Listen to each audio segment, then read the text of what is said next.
நெகேமியாவின் புஸ்தகம் 6ஆம் அதிகாரம்.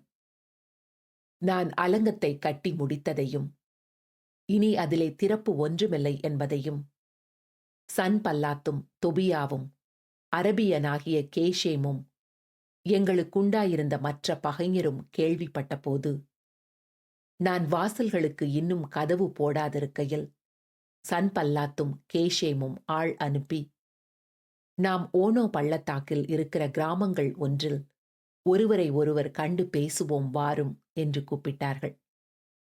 அவர்களோவென்றால் எனக்கு பொல்லாப்பு செய்ய நினைத்தார்கள். அப்பொழுது நான் அவர்களிடத்திற்கு ஆட்களை அனுப்பி, நான் பெரிய வேலையை செய்கிறேன், நான் வரக்கூடாது. நான் அந்த வேலையை விட்டு உங்களிடத்திற்கு வருகிறதினால் அது மினக்கட்டு போவானேன் என்று சொன்னேன். அவர்கள் இந்த பிரகாரமாக 4 தரம் எனக்கு சொல்லி அனுப்பினார்கள். நானும் இந்த பிரகாரமாகவே அவர்களுக்கு மறுமொழி அனுப்பினேன். 5ஆம் தரமும் சன்பல்லாத்து அந்த பிரகாரமாகவே தன் வேலைக்காரனையும் அவன் கையிலே முத்திரை போடாத ஒரு கடிதத்தையும் எனக்கு அனுப்பினான். அதிலே நீரும் யூதரும் கலகம் பண்ண நினைக்கிறீர்கள் என்றும், அதற்காக நீர் அலங்கத்தை கட்டுகிறீர் என்றும், இவ்விதமாக நீர் அவர்களுக்கு ராஜாவாகப் போகிறீர் என்றும், யூதாவிலே ஒரு ராஜா இருக்கிறார் என்று உம்மை குறித்து எருசலேமிலே கூறுகிற தீர்க்கதரிசிகளையும் சம்பாதித்தீரென்றும் புறஜாதிகளுக்குள்ளே பிரஸ்தாபமாயிருக்கிறது. கஷ்மூவும் அப்படி சொல்லுகிறான். இப்போதும் இந்த செய்தி ராஜாவுக்கு எட்டுமே. ஆகையால் நாம் ஒருவரோடொருவர் ஆலோசனை பண்ணுகிறதற்காக நீர் வரவேண்டும் என்று எழுதியிருந்தது. அதற்கு நான், நீர் சொல்லுகிற இந்த காரியங்களில் ஒன்றும் நடக்கவில்லை. அவைகள் உம்முடைய மனோராஜ்யமே ஒழிய வேறல்ல என்று சொல்லி அனுப்பினேன்.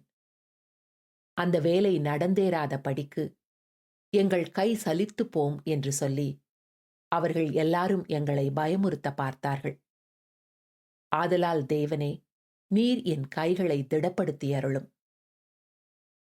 மெகதா பெயேலின் குமாரனாகிய தெலாயாவின் மகன் செமாயா தன் வீட்டிலே அடைக்கப்பட்டிருக்கும் போது நான் அவனிடத்திலே போனேன். அப்பொழுது அவன், நாம் இருவருமாய் தேவனுடைய வீடாகிய ஆலயத்துக்குள்ளே போய் தேவாலயத்தின் கதவுகளை பூட்டுவோம் வாரும். உம்மை கொன்று போட வருவார்கள், இரவிலே உம்மை கொன்று போட வருவார்கள் என்றான்.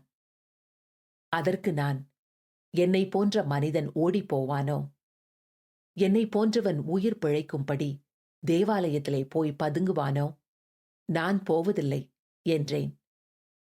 தேவன் அவனை அனுப்பவில்லை என்றும், தொபியாவும் சன்பல்லாத்தும் அவனுக்கு கூலி கொடுத்ததினால் அவன் எனக்கு விரோதமாய் அந்த தீர்க்க தரிசனத்தை சொன்னான் என்றும் அறிந்து கொண்டேன். நான் பயந்து அப்படி செய்து பாவம் கட்டிக் கொள்ளுகிறதற்கும், என்னை நிந்திக்கத்தக்க அபகீர்த்திக்கு முகாந்திரம் உண்டாக்குகிறதற்கும் அவனுக்கு கைகூலி கொடுத்திருந்தார்கள். என் தேவனே, தொபியாவும் சன்பல்லாத்தும் செய்த இந்த செய்கைகளுக்கு தக்கதாக நீர் அவர்களையும் நொவாதியாள் என்னும் தீர்க்கதரிசியானவளையும் எனக்கு பயமுண்டாக்க பார்த்த மற்ற தீர்க்கதரிசிகளையும் நினைத்து கொள்ளும். அப்படியே அலங்கமானது 52 நாளைக்குள்ளே கட்டப்பட்டு ஏலும் மாதம் 25ஆம் தேதியிலே முடிந்தது.